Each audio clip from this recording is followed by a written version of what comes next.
एक बार एक बहुत बड़ा बिजनेसमैन एक छोटे से गांव में जाता है। उसका प्लान होता है कि उस गांव में एक फैक्ट्री लगानी है। वो एक ऐसी जगह तक पहुंच जाता है जहां पर उसके सामने नदी होती है और उसके सामने गांव होता है। अब उसके पास में दो ऑप्शंस होते हैं। एक कि वो सड़क के रास्ते से घूम करके उस गांव तक पहुंचे, जिसमें करीब करीब 8 घंटे लगेंगे, क्योंकि डायरेक्ट कोई रास्ता नहीं है वहां तक पहुंचने का।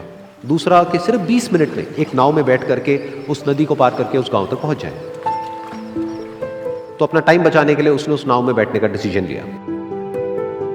वो नाव बहुत ही छोटी सी थी, जिसमें एक तरफ एक आदमी बैठा था जो कि नाव चला रहा था, और दूसरी तरफ ये बिजनेसमैन बैठा हुआ था। तो नाव में बैठने की थोड़ी देर बाद उस बिजनेसमैन ने उस नाव वाले से पूछा, तुझे पता है तेरी नाव में कौन बैठा है? तो नाव वाले ने बड़े ही भोलेपन से कहा, हाथ जोड़ करके, नहीं साहब, मुझे नहीं पता आप कौन है। तो बिजनेसमैन बोला, अरे तू अखबार नहीं पढ़ता है क्या? हर दूसरे दिन मेरी फोटो आती है अखबार में। तो नाव वाला बोला, अरे साहब, मुझे कहाँ पढ़ना लिखना आता है। मैं बहुत छोटा सा था जब मेरे पिताजी गुजर गए थे, तो अपने परिवार का ध्यान रखने के लिए मैं बचपन से ही काम में लग गया और तभी मेरा स्कूल छूट गया। ये सुन करके उस बिजनेसमैन ने उसका मजाक उड़ाते हुए इसको कहा, तुझे पढ़ना लिखना तक नहीं आता है, ऐसी जिंदगी का क्या फायदा? ये सुन करके उस नाव वाले को बुरा तो लगा, लेकिन उसने कुछ नहीं कहा। थोड़ी देर बाद वो बिजनेसमैन उस नाव वाले से बोला, अभी कुछ ही दिन बाद ये जो सामने तू जमीन देख रहा है, यहाँ पर मेरी एक बहुत बड़ी फैक्ट्री होगी, जहाँ पर हमारे ब्रांड की मिनरल वाटर की बॉटल्स बनेगी। उस नाव वाले को बात समझ नहीं आई। उसने कहा, क्या बनेगा साहब? तो बिजनेसमैन थोड़ा सा इरिटेट होकर के बोला कि हमारे यहाँ पर पानी की बोतलें बनेंगी, जो तेरे गाँव में नहीं बिकेगी लेकिन शहरों में बहुत बिकती है। अरे कभी तू शहर गया होगा तो तूने देखी होगी पानी की बोतलें रखी होती है दुकानों पर।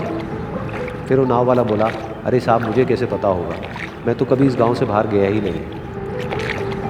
फिर वो बिजनेसमैन उसके ऊपर हंसते हुए बोला, तू कभी इस गांव से बाहर तक नहीं गया, तुझे पता ही नहीं कि शहर क्या होता है? अरे ऐसी जिंदगी का क्या फायदा? उसकी ये बात सुन करके उस नाव वाले को सच में लगने लगा कि मेरी जिंदगी शायद किसी काम की नहीं है।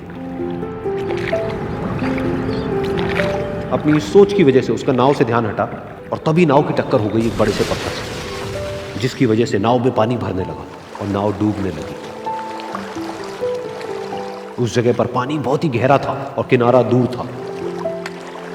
नाव वाले को समझ आ गया कि अब इस नाव को बचाने का कोई तरीका नहीं है, और वो अपनी जान बचाने के लिए नदी में छलांग मारने ही वाला था। तभी उसने उस बिजनेसमैन से पूछा, साहब, आपको तैरना तो आता है ना? तो बिजनेसमैन घबरा करके बोला, ऐसा क्यों पूछ रहे हो, मुझे तैरना नहीं आता है।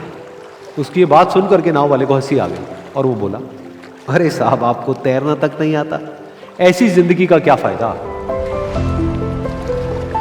ये सुन करके उस बिजनेसमैन को अपनी गलती का एहसास हुआ और वो हाथ जोड़ करके उस नाव वाले से बोला, तुम जो कहोगे मैं तुम्हें दूंगा, बस मेरी जान बचा लो। तो उस नाव वाले ने बोला, अरे साहब, आप घबराओ नहीं, मुझे सिर्फ तैरना नहीं आता है, मुझे डूबते हुए लोगों को बचाना भी आता है। आप मुझे कस के पकड़ लो, मैं आपको कुछ नहीं होने दूंगा। और फिर उस नाव वाले ने ना सिर्फ अपनी बल्कि उस बिजनेसमैन की भी जान बचाई। तो इस कहानी से हम एक बहुत बड़ी सीख ले सकते हैं कि हमें जिंदगी में कभी भी किसी का भी मजाक नहीं उड़ाना चाहिए या उसको अपने से कम नहीं समझना चाहिए, क्योंकि हमें नहीं पता कि हमें कब, कहां, कैसे, किसकी जरूरत पड़ जाए।